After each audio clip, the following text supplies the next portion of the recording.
Did God really say, "You must not eat from any tree in the garden"? You will not certainly die. For God knows that when you eat from it, your eyes will be opened. It is good for food, a delight to the eyes, to make one wise. దేవుడిచ్చిన అమూల్యమైన అవకాశంలో మనమందరం వాక్యం సన్నిధిని సురక్షితంగా చేరుకొని ఉన్నాము. దేవుడు మనల్ని ఎంతగానో ఆదరిస్తూ ఈ సమయానికి తీసుకొని వచ్చి ఉన్నారు. మనకు దేవుడిచ్చిన అవకాశంలో చక్కగా ఈ సమయాన్ని మనమందరము సద్వినియోగం చేసుకోవటానికి తగిన విధముగా మనము ధ్యాస ఉంచుదాము.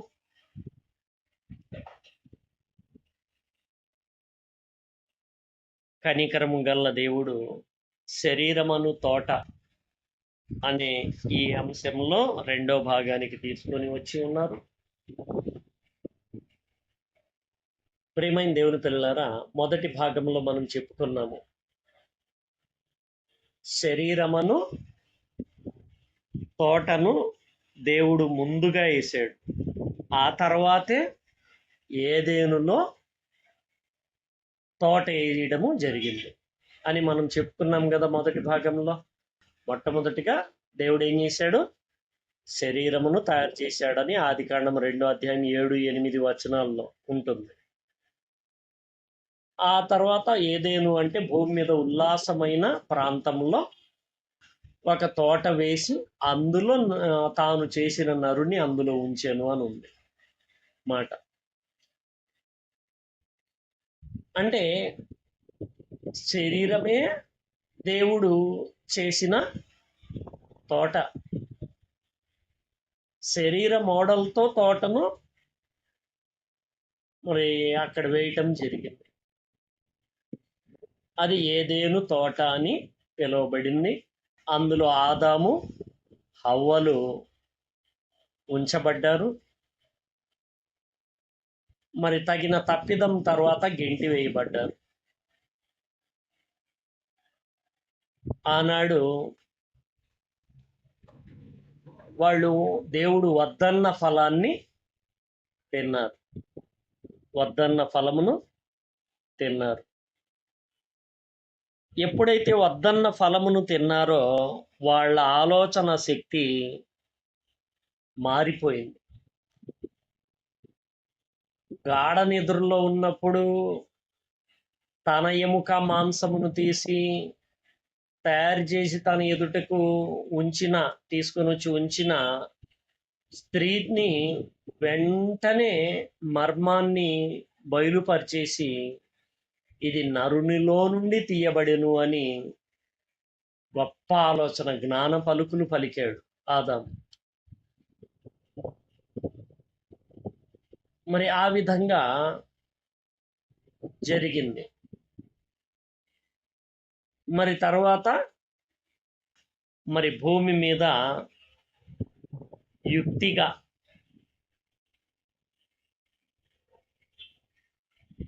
యుక్తిగా ప్రవర్తించటానికి శక్తి కలిగిన సర్ప సహాయంతో సాతాను దాడి చేశాడు.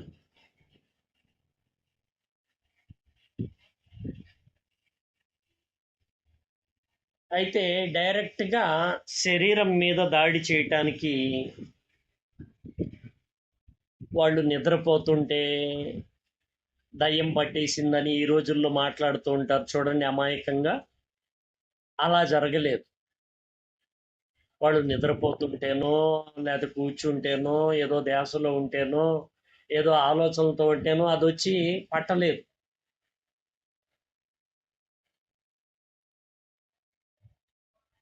అది మనిషికి దేవుడిచ్చిన ద్వారాల్లో ప్రధానమైన ద్వారంలోనికి ప్రవేశించింది, దాడి చేసింది. అది మొట్టమొదటిగా సందేహాన్ని వ్యక్తం పరిచింది. మనిషికి 5 ద్వారాలు ఇచ్చాడు ఈ తోటకు దేవుడు. 5 ద్వారాలు ఈ శరీరం అనే తోటకు చెవులు, కళ్ళు, ముక్కు, అలాగే నాలుక, చర్మం, ఈ 5 ద్వారాలు.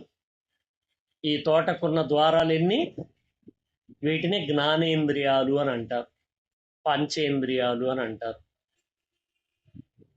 వీటిల్లో మరి అది దాడి చేసింది తన సందేహము చెవి అనే ఒక ద్వారంలో నుంచి అదేం చేసింది, ప్రవేశించటానికి సందేహాన్ని నాటింది, ముందల సందేహాన్ని నాటింది. అందుకే మన పాఠంలో మూల వాక్యంలో ఏమన్నారు? పరమగీతము 4వ అధ్యాయము, పరమగీతము 4వ అధ్యాయము 12వ వచనాన్ని చూడండి. మొదటి భాగంలో విన్నారు మీరు. నా సహోదరి, నా ప్రాణేశ్వరి, మూయబడిన ఉద్యానము అని అన్నాడు. మూయబడిన ఉద్యానము. ఉద్యానము అంటే తోట, అంటే సంఘంతో చెప్తున్నాడు. సంఘం అంటే ఏంటి? క్రీస్తు శరీరం కదా. మూయబడిన ఉద్యానం అంటే మనం కొద్దిమంది మనతో ఎవరైనా మాట్లాడేటప్పుడు మనము చెవిన పెట్టము ఆ మాటలు, ఏదో ఆము అంటుంటాం, కానీ వాటి మీద నమ్మకం లేక, ధ్యాస లేక, అదొక సోది మాటలాగనా, లేదు మనకి ఇష్టం లేక ఉన్నప్పుడు మనం ఏం చేస్తాం? దాన్ని వింటుంటాం కానీ దాన్ని పట్టించుకోం. ఆ విధంగా సర్పం తన కుయుక్తితో మాట్లాడినప్పుడు మరి హవ్వ చేయవలసిన పని ఏంటి? మోయబడిన ఉద్యానముగా ఉండాలి. మోయబడిన ఉద్యానం అంటే చెవులను తెరవకూడదు. చెవులను తెరిస్తేనే కదా మనం లోపలికి తీసుకుంటాము. నాతో కొద్దిమంది ఏదో మాట్లాడుతూ ఉంటారు, ఏదో లోక విషయాల్లో అది ఇది అని. నేను ఆలకించినట్టు ఊకొడుతూ ఉంటాను కానీ వాటిని లోపలికి తీసుకోను. అట్లా ఎందుకు అంటే వాళ్ళను ఏదన్నా అవకాశం దొరికితే వాక్యం నేను మాట్లాడదాం, వాక్యం తాలూకా అనే ఆలోచనలతో నేను ఎదురు చూస్తూ ఉంటా. దేవుడు కూడా చెప్పాడు కదా, వారు నీ తట్టు తిరగవలను గాని నీవు వారి తట్టు తిరగకూడదు అని అంది. అంటే మూయబడిన ఉద్యానంగా ఉండాలి. ఎందుకంటే ఏమన్నాడు దేవుడు? వట్టి మాటలకు విముఖుడువై ఉండుము. చెరుపుటకే గాని మరి దేనికి పనికిరాని వట్టి మాటలకు విముఖుడువై ఉండుము అని అన్నాడు. అంటే చెరపటానికి తప్ప దేనికి పనికిరావు అవి. అలాంటిది వచ్చినప్పుడు ఏం చేయాలి? అది యజమానిది కాదు, యజమానుడు వస్తేనే తీయాలి. అది ఇక్కడ పాయింట్. పరమగీతంలో 4:12 ఏంటి ఏమన్నాడు? స్టార్టింగ్ నా సహోదరి అని అన్నాడు, నా ప్రాణేశ్వరి అని అన్నాడు. నా సహోదరి, నా ప్రాణేశ్వరి అని అన్నాడు. మూయబడిన ఉద్యానం అంటే ఈ ఉద్యానం ఎవరిది? నాది అని అంటున్నాడు. అంటే వాక్యం యజమానుడైతే సాతాను వాక్యం అంటే 2 ఉన్నాయి కదా. వాక్యం అంటే దేవుని వాక్యం ఉంది, సాతాను వాక్యం ఉంది. దేవుడు సొంతోడు, సాతాను పారాయోడు, అన్యుడు. మూయబడిన ఉద్యానం అంటే పారాయోళ్ళు రాకుండా ఏం చేయాలి? మూయాలి, చెవులను మూసుకోవాలి. అందుకే యెషయా గ్రంథంలో చెప్పాడు కదా, అంటే దేవుని పరిశుద్ధ పర్వతం మీద నివసించాలి అని అంటే ఏం కావాలన్నాడు దేవుడు? పరిశుద్ధమైన దేవుని పర్వతం మీద నివసించాలంటే ఏం కావాలని చెప్పాడు చూడండి. యెషయా గ్రంథము 33వ అధ్యాయం 15వ వచనం చూడండి. లేకపోతే 14 నుండి చూద్దాము. సీయోనులోనున్న పాపులు దిగులు పడుచున్నారు, వణుకు భక్తిహీనులకు పట్టెను. ఇక్కడ పాయింట్, ఇక్కడ నుంచి వచ్చేది పాయింట్. మనలో ఎవడు నిత్యము దహించు అగ్నితో నివసించగలడు అంటే దేవుడు అన్నమాట. అంటే పరలోకంలో గురించి మాట్లాడుతున్నాడు. మనలో ఎవడు నిత్యము కాల్చుచున్న వాటితో నివసించును? నీతిని అనుసరించి నడుచుచు యథార్థముగా మాటలాడుచు నిర్బంధము వలన వచ్చు లాభమును ఉపేక్షించుచు లంచము పుచ్చుకొనకుండా తన చేతులను మలుపుకొని హత్యాను మాట చూడండి, ఇక్కడ మాట వినకుండా చెవులు మూసుకొని అని అన్నాడు. చెవులు మూసుకోవటం అంటే 2 అరచేతులు గట్టిగా ఇట్లా సీల్ చేసి పెట్టి ఇట్లా పెట్టడం కాదు. అంటే మన మనసుతో చెవులను మూసుకోవాలి. అంటే అవతలోళ్ళు మనతో చెప్పినా పట్టించుకోము కదా మనము. ఇంట్రెస్ట్ లేని మాటలు ఏం చేస్తాం మనము? పట్టించుకోం, అవునా? అంటే అప్పుడు ఏం చేస్తాం మనము? ధ్యాస పెట్టం దాని మీద, మనసు దాని మీద నిలపం. అప్పుడు మన మనసుతో మనం ఏం చేస్తాము? చెవులను మూసుకుంటాం. అది మనకు సహజంగా అనేక రకాల అనేక కార్యాల్లో మనకు జరుగుతూ ఉండిద్ది. అన్ని సమయాల్లో మనకు మన జీవితంలో దైనందిన కార్యక్రమాల్లో జరుగుతూ ఉండిద్ది కదా. ఇదే చెప్తున్నాడు ఇక్కడ. మాట వినకుండా చెవులు మూసుకొని చెడుతనమును చూడకుండా కన్నులు మూసుకొని వాడు ఉన్నత స్థానమున నివసించును. అర్థమైందా మీకు పాయింట్ ఇక్కడ? అంటే మొట్టమొదటిగా సందేహాన్ని చెవుల్లో నుంచి నాటటానికి తెరిచింది హవ్వ. ఏం తెరిచింది? చెవులను తెరిచింది. కానీ ఇక్కడ పరమగీతంలో ఏమన్నాడు? మోయబడిన ఉద్యానము అని అన్నాడు. 4:12లో చెప్పాడు. మూత వేయబడిన జల కూపము అని అన్నాడు. జల కూపం, మూత వేయబడిన జల కూపము అని అన్నాడు. అంటే జలకూపము అంటే మన నోరు నాలుక చుట్టూ స్ప్రే లాంటిది ఉంటుంది మనకు. అంటే మనకు సర్వీసింగ్ చేసేటప్పుడు బళ్ళు చూడండి స్ప్రే వస్తూ ఉండిద్ది. అలాగే మన బాటిల్స్లో కూడా స్ప్రే పడుతుంటాం కదా మనము. ఆ స్ప్రేలో ఎలాగైతే ఉంటుందో మన నోట్లో కూడా లాలాజలం ఎప్పుడూ చుట్టూ స్ప్రే లాగా మనలో చేయబడుతూ ఉండిద్ది. అప్పుడప్పుడు మనం మాట్లాడినప్పుడు నోరు తెరిచినప్పుడు ఒక్కసారిగా జల్లు ఇట్లా వర్షం పడినట్లుగా స్ప్రే కొట్టినట్టుగా బయటికి చెందుతూ ఉంటుంది లాలాజలం. ఎప్పుడన్నా సందర్భాలు అట్లా జరుగుతూ ఉంటాయి.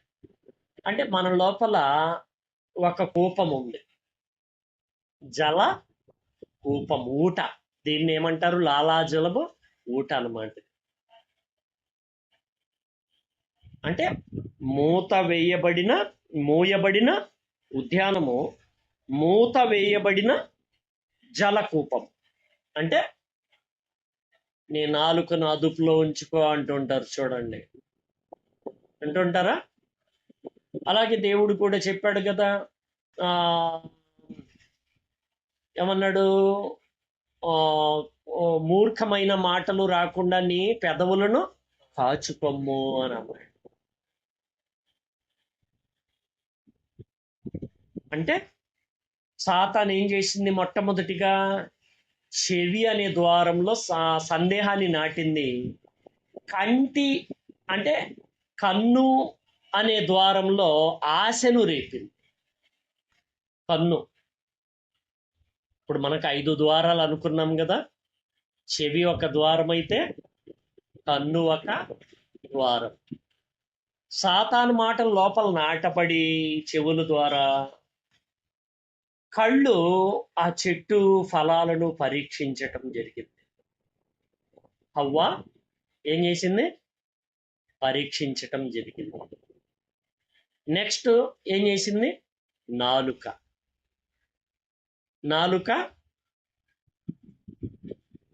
రుచి చూడడం జరిగింది, తినడం జరిగింది.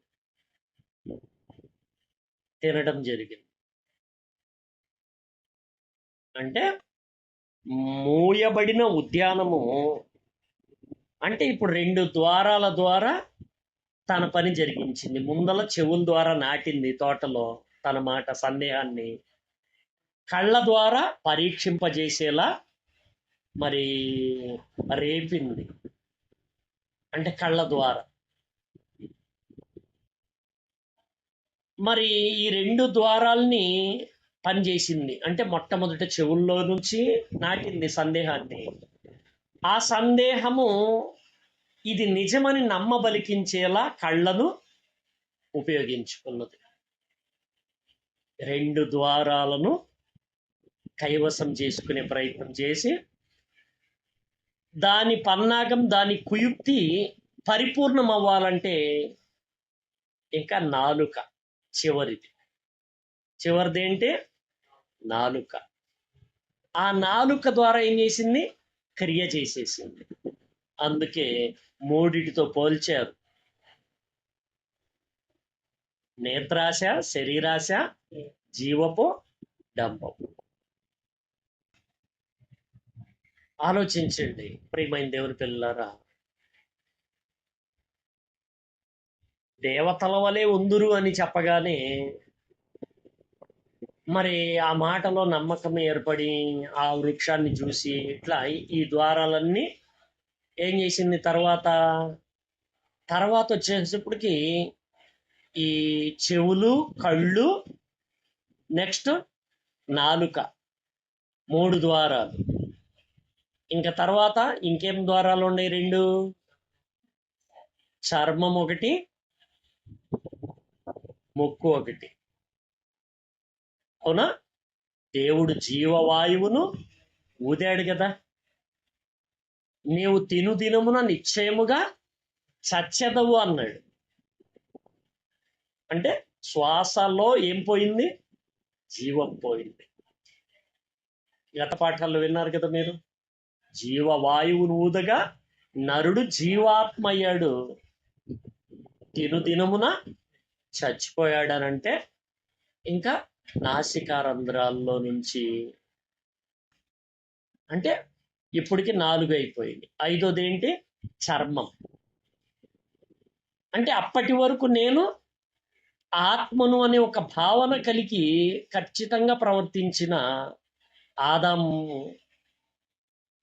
నేను దిగంబరినై ఉంటిని, నీ స్వరం వినినప్పుడు నేను దిగంబరిగా ఉంటిని గనుక భయపడి దాగుకుంటిని అని అన్నాడు. అంటే సిగ్గు, భయము ఏర్పడింది. అంటే ఈ 5 ద్వారాలు కూడా ఓపెన్ అయిపోయింది. అర్థమైంద పాయింట్ మీకు? అంటే మొట్టమొదటిగా సాతాను తన సందేహం ద్వారా చెవి అనే ద్వారంలో నాటింది సందేహాన్ని.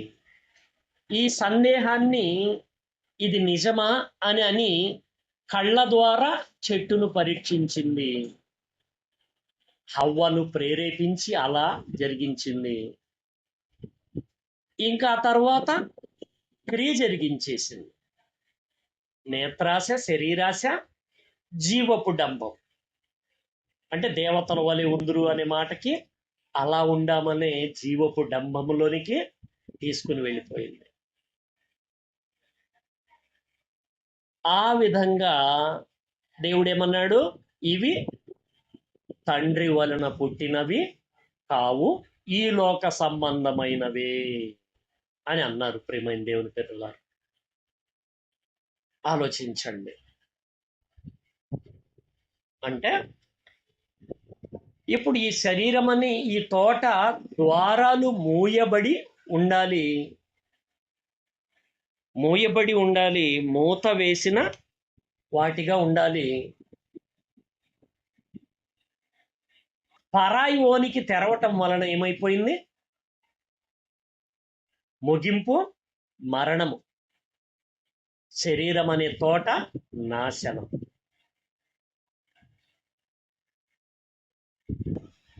ఆ తర్వాత దేవుడు కడపటి ఆదాముగా యేసుక్రీస్తును పంపించటము జరిగింది. ఈ కడపటి ఆదామైన యేసుక్రీస్తు ఆదాము ఎలాగైతే తోటలో ఉన్నాడో యేసుక్రీస్తు కూడా తోటలోనికి అంటే అరణ్యంలోనికి వెళ్ళారు. ఎక్కడికి? అరణ్యంలోనికి వెళ్ళారు. చూడండి, మత్తయి సువార్త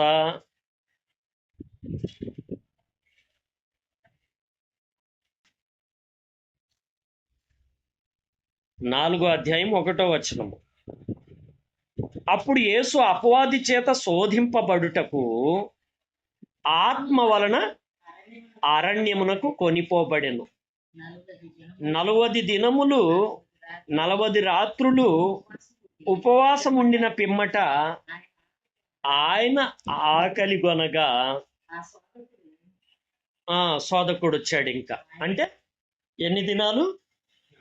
40 దినాలు. అంటే మొదటి ఆదాము మిస్ అయ్యాడు. ఆ తోటలో హవ్వను చేసిన తర్వాత ఆ తోటలో ఆ సర్పం ద్వారా వినటము, తినటము, ఇదంతా 40 దినాలు పట్టిందేమో అన్న ఆలోచన కలిగిస్తుంది. బైబిల్లో 40 దినాలకి ప్రాధాన్యత కనబడుతుంది మనకు. 40 దినాలు. ఈ 40 దినాల గురించి వేరే పాఠంలో చెప్పుకుందాం మనం.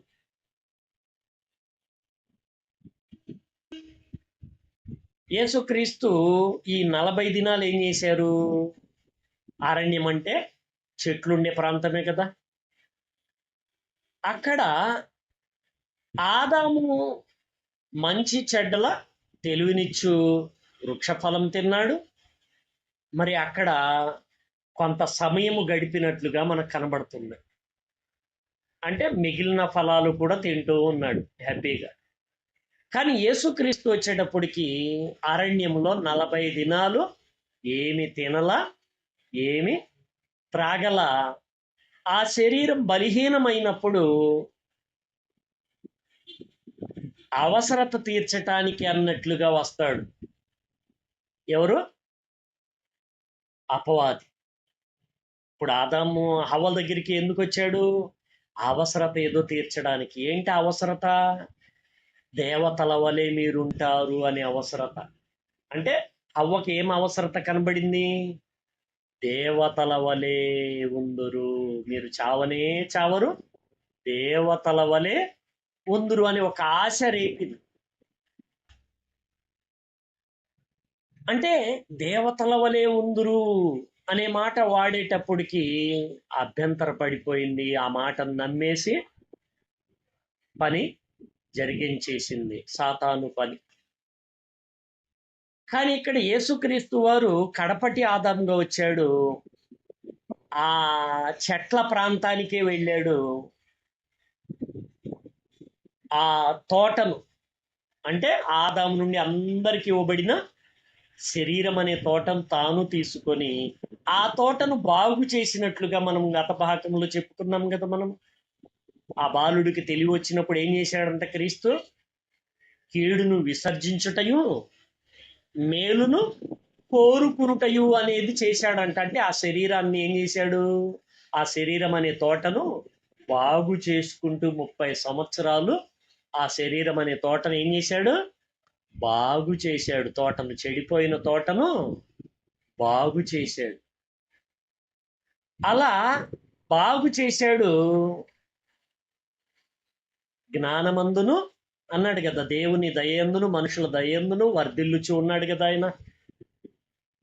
అలా తోటను బాగు చేశాడు. ఆ బాగు చేసిన ఆ తోటల్ని పరిపూర్ణం చేసే ప్రయత్నంలో ఇంకా వాక్యం చెప్పడం ప్రారంభించటానికి ముందు బాప్తీసం తీసుకున్న వెంటనే అపవాది చేత శోధింపబడటానికి ఆయన ఎదురు నడిచాడు.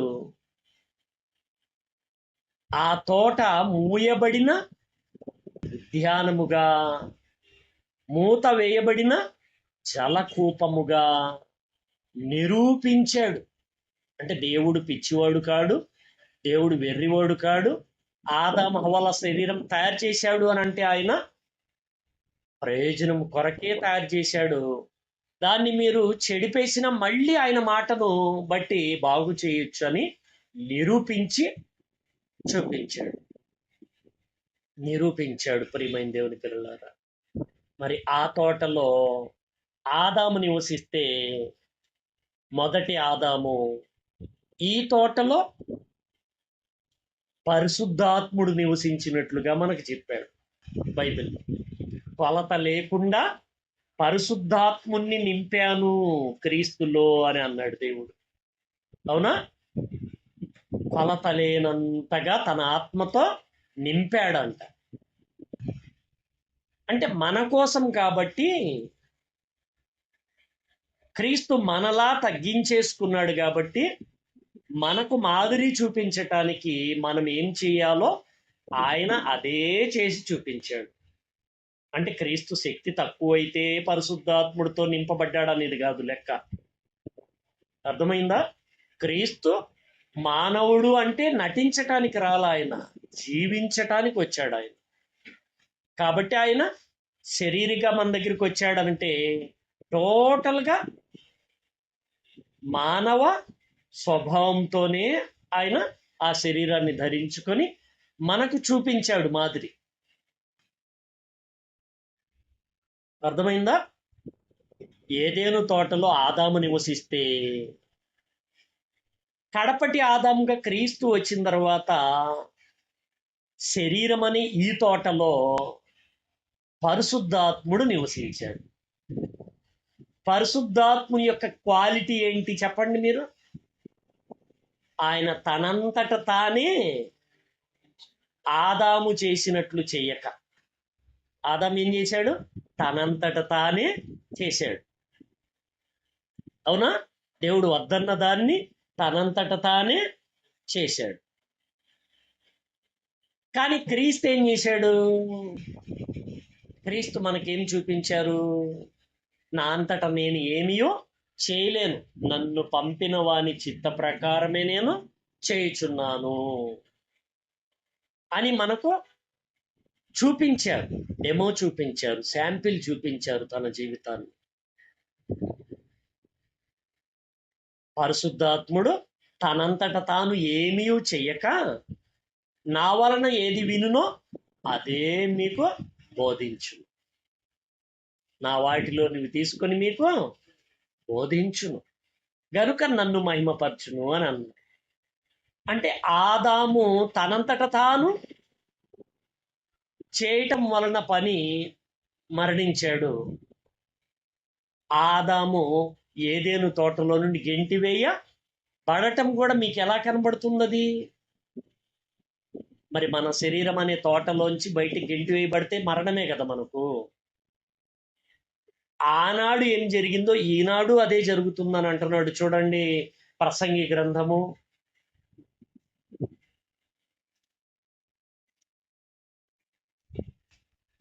ప్రసంగి గ్రంథము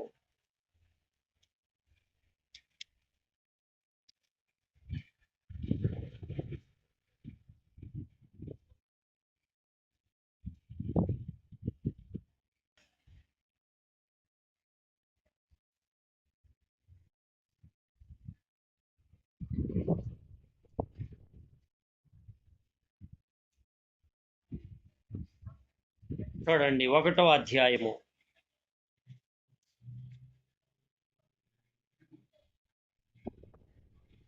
9, 10 వచనాలు చూద్దాం.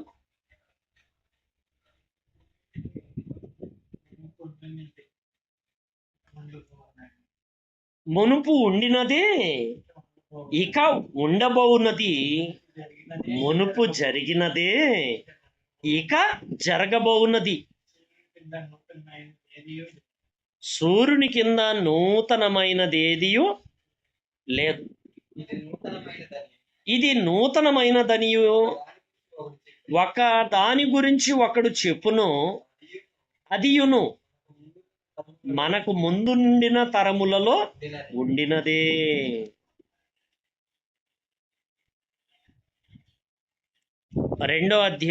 మూడో అధ్యాయము కూడా చూద్దాం. 3వ అధ్యాయము 15వ వచనం.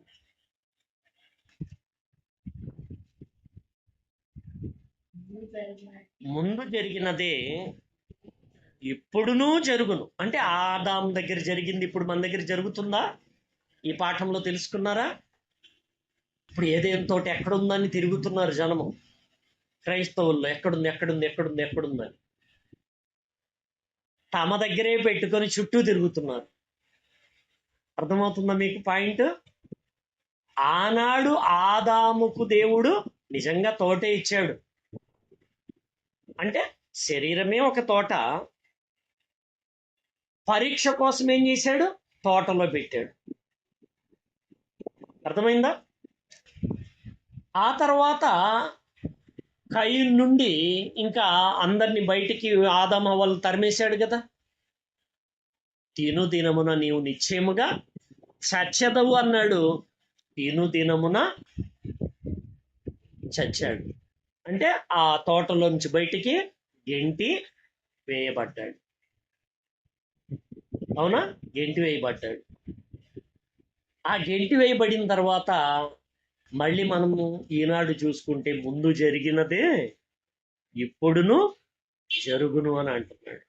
ఇప్పుడు ఏంటి అని అంటే నీ శరీరమే ఒక తోట. దేవుడే అన్నాడు కదా ఒక చోట, నా తండ్రి నాటని ప్రతి మొక్కయు పెళ్ళగింపబడును అన్నాడు. నా తండ్రి వ్యవసాయకుడు, నేను నిజమైన ద్రాక్షవల్లిని, మీరు తీగెలు అన్నాడు. మీరు దేవుని వ్యవసాయమునై ఉన్నారు అని అన్నాడు. అవునా? అంటే ఇప్పుడు మనము తోట, మన శరీరమే తోట. ప్రియమైన దేవుని పిల్లలారా, ముందు జరిగినదే ఇప్పుడును జరుగును, జరగబోవున్నది పూర్వమందు జరిగినదే. జరిగిపోయిన దానిని దేవుడు మరలా రప్పించు. చూసారా? జరిగిపోయిన దాన్ని దేవుడు మరలా రప్పించు. ఇక్కడ మనము తోట అనే విషయము మనకు అర్థమైంది. శరీరం తోటే అని అర్థమైపోయింది మనకు. అవునా? ఇప్పుడు ఇంకొక మాట కూడా ఉంది కదా ఆ పరమగీతంలో. ఉద్యానము అన్నాడు, నెక్స్ట్ జల కూపము అన్నాడు, జల ప్రవాహము అని కూడా 15వ వచనంలో అన్నాడు. ప్రవాహము అని కూడా. ఇప్పుడు ఆ విషయాన్ని కూడా మనం ఆలోచన చేస్తే యెషయా గ్రంథం చూడండి, 8వ అధ్యాయము. యెషయా గ్రంథము 8వ అధ్యాయం 7వ వచనాన్ని చూద్దాము.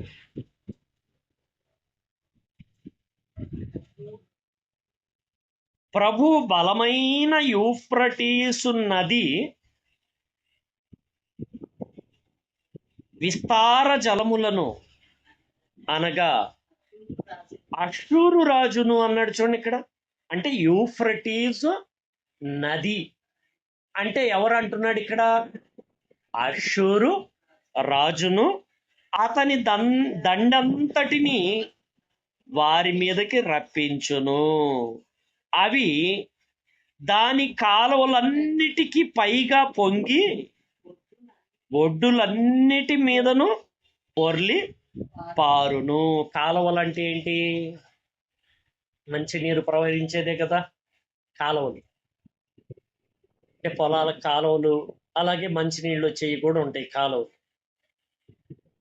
ఇప్పుడు యూఫ్రటీస్ నది అని అష్షూరు రాజు గురించి మాట్లాడాడు. అష్షూరు రాజు అతని దండంతా కలిపి బలమైన యూఫ్రటీస్ నది ఇదిగో మీ మీదకి వచ్చేస్తుంది అన్నాడు.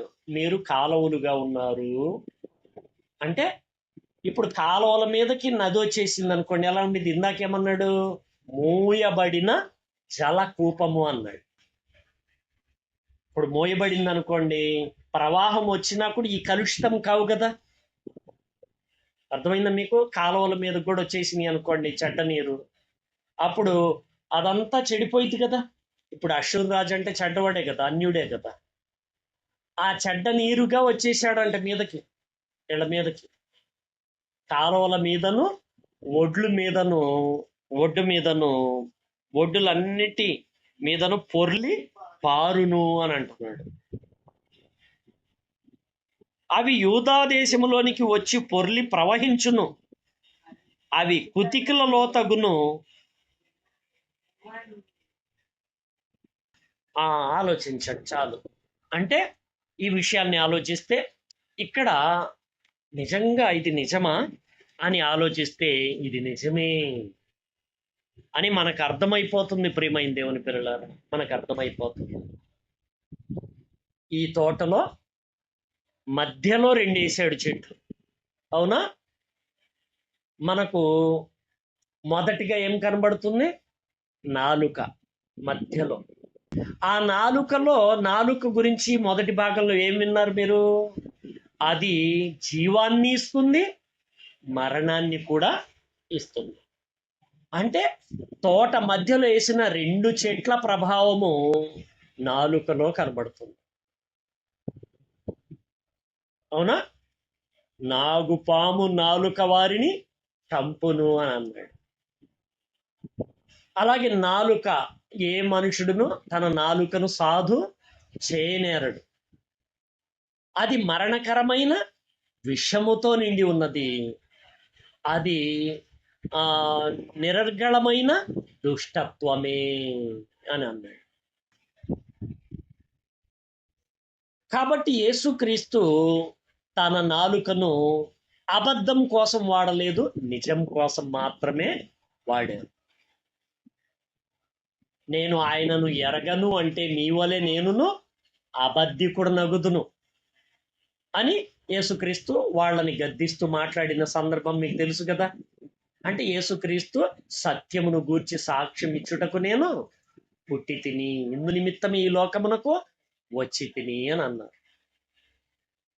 అలాగే ఇదే వరుస క్రమంలో మనిషికి శరీరంలో నుంచి వ్యర్థాలు బయటికి వెళ్ళడానికి మూత్రాశయాలు ఇవ్వబడింది,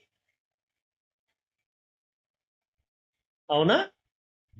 అంటే శరీరంలో నుంచి వ్యర్థాలు బయటికి వెళ్ళిపోవటానికి మన ఇళ్లలో బాత్రూమ్స్ ఎలా ఉంటాయో అదే విధంగా ఈ శరీరానికి కూడా ఏమన్నాడు దేవుడు?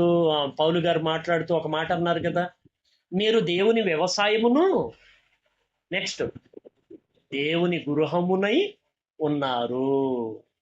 అంటే ఇప్పుడు ఇది తోట ప్లస్ ఇల్లు కూడా. ఈ ఇంట్లో వ్యర్థాలు బయటికి వెళ్ళటానికి ప్రతి ఇంట్లో ఒక కన్నం పెట్టుకుంటారు. ప్రతి ఇంట్లో అంటే కడిగినప్పుడు ఆ కన్నంలో నుంచి వెళ్ళిపోవాలి నీరు, చెడు నీరు బయటికి వెళ్ళిపోవాలి. అలాగే బాత్రూంలో నుంచి బయటికి వెళ్ళిపోవాలి. అలాగ దేవుడు మనుషులకు జననేంద్రియాలు ఇచ్చాడు. జననేంద్రియాలు, ఈ జననేంద్రియాలను మరి వాస్తవానికి దేనికి వాడాలి అని అంటే మరి దేవుడు ఇచ్చిన వాటి కోసం మాత్రమే ఉపయోగించాలి. అయితే ఆది తల్లిదండ్రులు ఏం చేశారు అని అంటే నాలుక ద్వారా దేవుడు సమస్తమును చేయించటానికి పూనుకొని ఉన్నాడని మనకు యేసుక్రీస్తు ద్వారా నిరూపితం చేసి రాయించిన మాట చూడండి. హెబ్రీ పత్రిక 1వ అధ్యాయము. హెబ్రీ పత్రిక 1వ అధ్యాయం.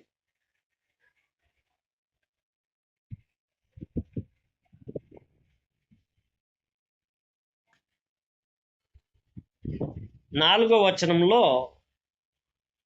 తన మహత్తుగల మాట చేత సమస్తమును నిర్వహించుచు అని అన్నాడు. చూడండి, తన కనబడిందా? తన మహత్తుగల మాట చేత సమస్తమును నిర్వహించుచు అని అన్నాడు. చూడండి, అంటే మాట చేత సమస్తము అని అన్నాడంటే ఆదాము హవ్వలు తప్పు చెయ్యకుండా ఉన్నట్టయితే శరీర కలయిక అనే ఆలోచన వాళ్ళకు పుట్టేది కాదు. అర్థమైందా పాయింట్ మీకు? అంటే మరి పిల్లలు ఎలా వస్తారు అని అనుకుంటే, మరి ఇక్కడ 2వ అధ్యాయంలో చెప్తున్నాడు. 2వ అధ్యాయం, ఇదే హెబ్రీ పత్రిక 2వ అధ్యాయం 16వ వచనము. ఆయన ఎంత మాత్రమును దేవదూతల స్వభావమును ధరించుకొనక అని అన్నాడు. చూడండి, ఇక్కడ అబ్రహాము సంతాన స్వభావమును ధరించుకొని ఉన్నాడు. అంటే ఇక్కడ రెండు విధానాలు మనకు చూపిస్తున్నాడు. ఒక విధానం ఏంటి? దేవదూతల స్వభావమును ధరించుకొనక అన్నాడు. ఇప్పుడు దేవదూతలు ఎలా ప్రత్యక్షమైనట్లుగా మనము బైబిల్లో చూస్తున్నాము. అబ్రహాం దగ్గరికి 3 వచ్చారు, లోతు దగ్గరికి 2 వెళ్ళారు. ఎలా వచ్చారు వాళ్ళు? మనుషులు అనే పదం అక్కడ వాడబడింది. అంటే దేవదూతలు వాళ్ళు అని కూడా మనకు క్లియారిటీ ఇచ్చేశాడు అక్కడే. కానీ వాళ్ళ నుంచి ఎలా మాట్లాడారు? ఆ పదాలు మనుషులు అనే పదం వాడారు. మనోహ భార్య, ఒక మనుషుడు నా దగ్గరికి వచ్చాడు, దైవజనుడు, అతని రూపం భీకరముగా ఉండెను అని తన భర్తకి వెళ్ళి చెప్పింది. మరి ఎలా వచ్చాడు అతను? శరీరంతో. అవునా? ఇలా చాలా సందర్భాలు మనం చూసినప్పుడు ఎలా వచ్చారు వాళ్ళు? శరీరంతో. దేవదూతలు వాళ్ళు మళ్ళీ అమ్మ నాన్న కలిగి మళ్ళీ పుట్టి వాళ్ళు పెరిగి అలా వచ్చారా? అప్పటికప్పుడే వచ్చేసారు శరీరంతో. ఎలా జరిగింది ఇది? మాట వలన కలిగారు వాళ్ళు. ఎవరి మాట వలన? దేవుని మాట వలన ఒక్కసారిగా వాళ్ళకు శరీరం వచ్చేసింది. మళ్ళీ ఆ శరీరాన్ని తీసేసి వెళ్ళిపోయారు మనలో వాళ్ళు. అంటే శరీరం అంటే దేవదూతల స్వభావమును ధరించుకోలేదు ఆయన. అబ్రహాము సంతాన స్వభావమును ధరించుకున్నాడు. అలాగే ఇదే 2వ అధ్యాయంలో 9వ వచనం చూడండి. దేవుని కృప వలన ఆయన ప్రతి మనుషుని కొరకు మరణము అనుభవించున్నట్లు దూతల కంటే కొంచెము తక్కువనిగా చేయబడిన యేసు మరణం పొందినందున. ఏంటి దూతల కంటే కొంచెం తక్కువ అంటే? దూతలకు మరణము లేదు. ఇప్పుడు శరీరంతో వచ్చిన ఆ దూతలకు మరణము మరణించి వెళ్ళలేదు. వాళ్ళు పరలోకానికి, పరలోకం నుండి వచ్చారు, మళ్ళా పరలోకానికి వెళ్ళిపోయారు. మనోహ చూడండి, మనోహ గురించి న్యాయాధిపతుల్లో మనోహ విషయమై ఒక చక్కని మాటను చూద్దాము.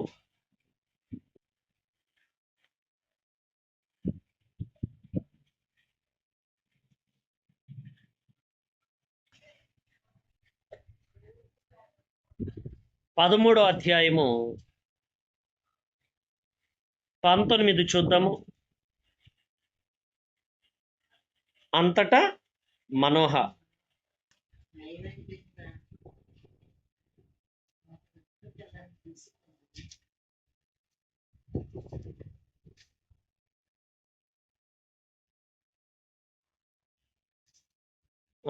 చూడండి, లేకపోతే ఇంకా మీకు చక్కగా చెప్పాలంటే 6వ వచనం ఇందాక చెప్పిన మాటను చూపిస్తున్నాను చూడండి. 6వ వచనం మొదట చదువుకుందాము. ఆ స్త్రీ తన పెనిమిటి యొద్దకు వచ్చి,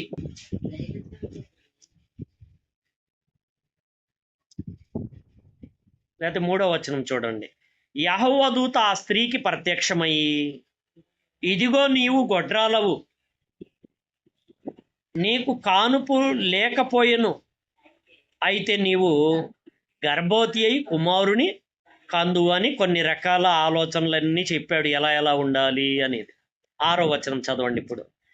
ఆ స్త్రీ తన పెనిమిటి యొద్దకు వచ్చి, దైవజనుడు ఒకడు నా యొద్దకు వచ్చెను, అతని రూపము దేవదూత రూపమును పోలినదై మిక్కిలి భీకరముగా ఉండెను. అతడు ఎక్కడ నుండి వచ్చెనో నేను అడగలేదు, అతడు తన పేరు నాతో చెప్పలేదు అని అన్నాడు. తర్వాత ఈ మనోహ ప్రార్థన చేసి దేవుణ్ణి అడిగాడు. ఆ తర్వాత మనోహ దగ్గరికి మళ్ళీ ఆ దేవదూత రావటము జరిగింది.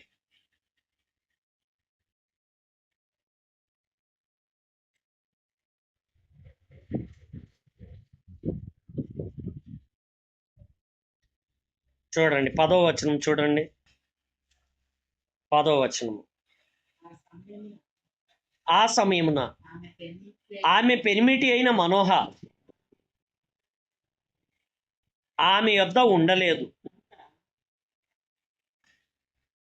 గనుక ఆ స్త్రీ త్వరగా పరిగెత్తి, ఆనాడు నా యొద్దకు వచ్చిన పురుషుడు నాకు కనబడినని అతనితో చెప్పాను. ఇక్కడ పురుషుడు అనే పదం వాడాడు. అంటే శరీరంతోనే వచ్చాడా? ఇది మీకు అర్థమవడానికి ఈ వచనాలన్నీ చూపిస్తున్నాను మీకు. పురుషుడు వచ్చాను. అప్పుడు మనోహ లేచి తన భార్య వెంబడి వెళ్ళి ఆ మనుషుని యొద్దకు వచ్చి, అంటే మళ్ళీ ఇక్కడ ఇంకో పదం వాడాడు ఆ దూత. మనుషుని అన్నాడా? ఆ మనుషుని యొద్దకు వచ్చి. అంటే ఇవన్నీ మీకు ఎందుకు చూపిస్తున్నానంటే, దేవదూత స్వభావము ధరించలేదు అనే మాట అంటే అలా శరీరాన్ని తీసుకోలేదు క్రీస్తు అనే మాటగా మనకు వివరణ. అర్థమైందా పాయింట్ ఇప్పుడు?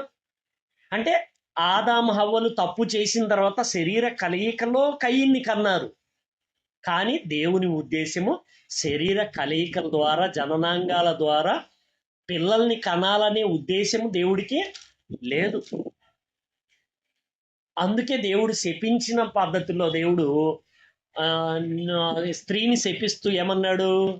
నీ గర్భ వేదన మిక్కిలి హెచ్చించదును అన్నాడు. మరి బిడ్డ లోపల నుంచి బయటికి రావాలంటే అసలు ఆ నొప్పి ఎంత మిక్కిలి ఎక్కువ నొప్పి ఉంటుంది. మరి ఆ నొప్పికి కారణం ఏంటి? దేవుని మాట కాని మాటను వీళ్ళు అనుసరించారు కాబట్టి బిడ్డలను ఇలా కనే ప్రాసెస్ అలా సాగుతుందే తప్ప, కానీ వాస్తవానికి దేవుని ఆలోచన అది కాదు. అర్థమైందా మీకు పాయింట్? అర్థమవుతూ వస్తుందా? ఆ మనుషుని యొద్దకు వచ్చి, ఈ స్త్రీతో మాట్లాడిన వాడవు నీవేనా అని అతన్ని అడగగా అతడు నేనే అనేను. ఓకే, ఇప్పుడు ఆ మ్యాటర్ అంతా పక్కన పెడితే 15వ వచనము. అప్పుడు మనోహ, మేము ఒక మేక పిల్లను సిద్ధపరిచి నీ సన్నిధిని ఉంచు వరకు నీవు ఆగుమని మనవి చేసుకొనుచున్నానని యెహోవా దూతతో చెప్పగా, యెహోవా దూత, నీవు నన్ను నిలిపినను నీ భోజనము నేను తినను, నీవు దహన బలి అర్పింప ఉద్దేశించిన ఎడల యెహోవాకు దాన్ని అర్పింపవలెనని మనోహతో చెప్పాను. ఇతడు యెహోవా దూత అని మనోహకు తెలియలేదు. ఓకే, తర్వాత 19. అంతటా మనోహ నైవేద్యముగా ఒక మేక పిల్లను తీసుకొని ఒక రాతి మీద యెహోవాకు అర్పించెను. మనోహయు అతని భార్యయు చూచుచుండగా ఆ దూత ఒక ఆశ్చర్య కార్యము చేసెను. ఎట్లనగా, జ్వాలలు బలిపీఠం మీద నుండి ఆకాశమునకు లేచుచుండగా యెహోవా దూత బలిపీఠము మీద ఉన్న ఆ జ్వాలలలో పరమునకు ఆరోహణమాయను. చూసారా? పరలోకానికి వెళ్ళాడను. మరణించి వెళ్ళాడా? చచ్చిపోయి వెళ్ళాడా? శరీరాన్ని అక్కడ వదిలేసి వెళ్ళాడా? వీళ్ళు పాతి పెట్టారా? అలా జరగల. ఇతను పుట్టను లేదు, చావను లేదు. అదే ఇందాక ప్రస్తావన హెబ్రీ పత్రికలో 2వ అధ్యాయంలో మనకు చెప్పబడిన మాట. అర్థమైన పాయింట్ మీకు? మొదటి ఆదాము మిస్ అయిపోయిన లక్షణాలతో కన్నాడు పిల్లల్ని. దేవుడు కూడా యేసుక్రీస్తు వచ్చి చక్కబెట్టాల్సిన సమయం చాలా ఉన్నది కాబట్టి, మనుషులను బాగు చేయాల్సిన అవసరం ఉంది కాబట్టి దేవుడు కూడా ఏం చేశాడు? వాళ్లకు సహకరించాడు. ఆ కనిన పిల్లలను సాకుతూ వచ్చాడు యేసుక్రీస్తు కాలం వరకు. యేసుక్రీస్తు కాలం దగ్గర ఇక్కడ చెప్తున్నాడు, తన మహత్తు గల మాట చేత సమస్తమును నిర్వహించుచు అనే మాట. అంటే మాటతో సంతానము కలిగే అవకాశము మనకు నూతన నిబంధనల్లో క్లియర్గా వివరించేశాడు కదా. మనకు వివరించాడా? కొరింథీయులకు రాసిన మొదటి పత్రిక 4వ అధ్యాయం చూడండి. కొరింథీయులకు రాసిన మొదటి పత్రిక 4వ అధ్యాయము.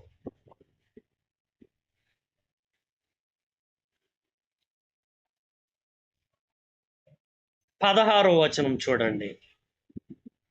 క్రీస్తు యేసునందు సువార్త ద్వారా నేను మిమ్మును కంటిని. ఎలా కన్నాడినా చెప్పండి ఇప్పుడు? అంటే నోటి ద్వారానేగా, అవునా? అంటే ఎలా కన్నాడు? స్త్రీతోనా? అవును, స్త్రీతోనే. పురుషుడితోనా? అవును, పురుషుడితోనే. అది ఎలా? ఆ స్త్రీకైనా వాక్యం చెప్పాడు, ఆ పురుషుడికైనా నోటితో చెప్పాడు. అవునా? ఏ నోటితో అయితే, ఏ చెవులతో అయితే, అంటే మొట్టమొదటిగా సర్పము లో నుంచి ఆ సాతాను ఏ ద్వారంలో నుండి మొట్టమొదటిగా నాటాడు తన మాటను? చెవి. అదే చెవుల్లో వినుట వలన విశ్వాసంతో దేవుడు కూడా నాటుతున్నాడు. ఏ కళ్ళతో అయితే ఈ వృక్షము ఆహారానికి మంచిది, రమ్యమైనదని హవ్వ చూసిందో, అదే కళ్ళతో మీరు ఏమి వినుచున్నారో జాగ్రత్తగా చూచుకొనుడి అని వాక్యాలు చూసుకోమని మన గ్రంథాన్ని ఇచ్చాడు.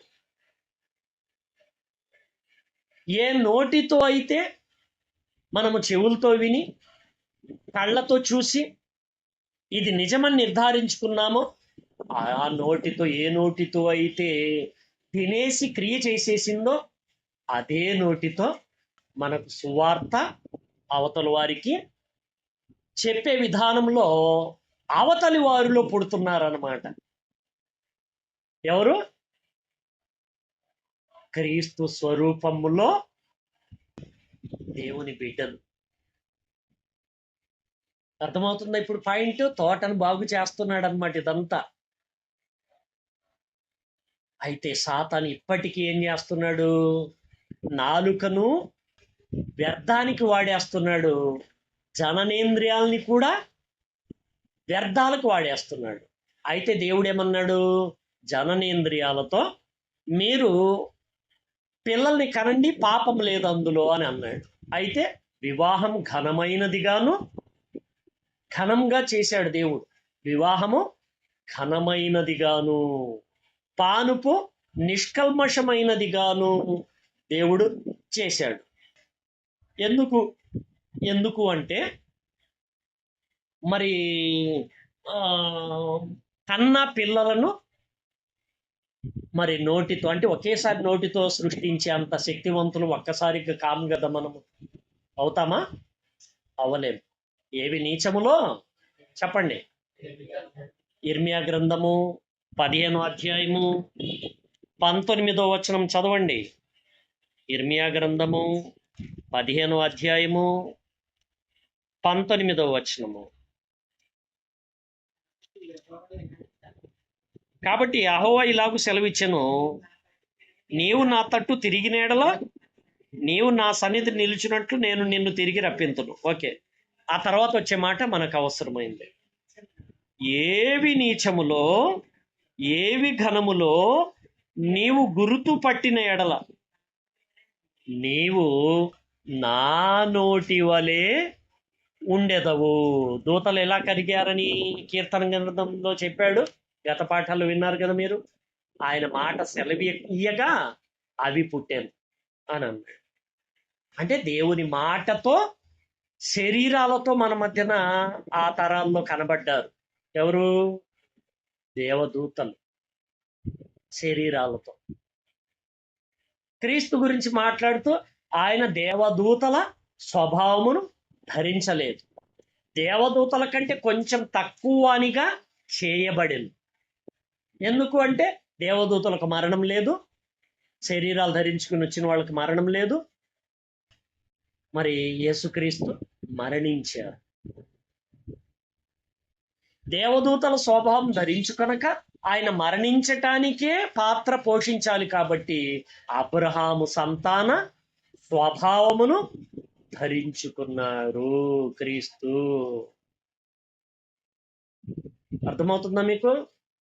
ప్రియమైన దేవుని పిల్లలారా, మరి ఆ తోట యేసుక్రీస్తు శరీరమే. నేను నిజమైన ద్రాక్షవల్లిని అని అన్నారు. నిజమైన ద్రాక్షవల్లిని అని అన్నారు క్రీస్తు.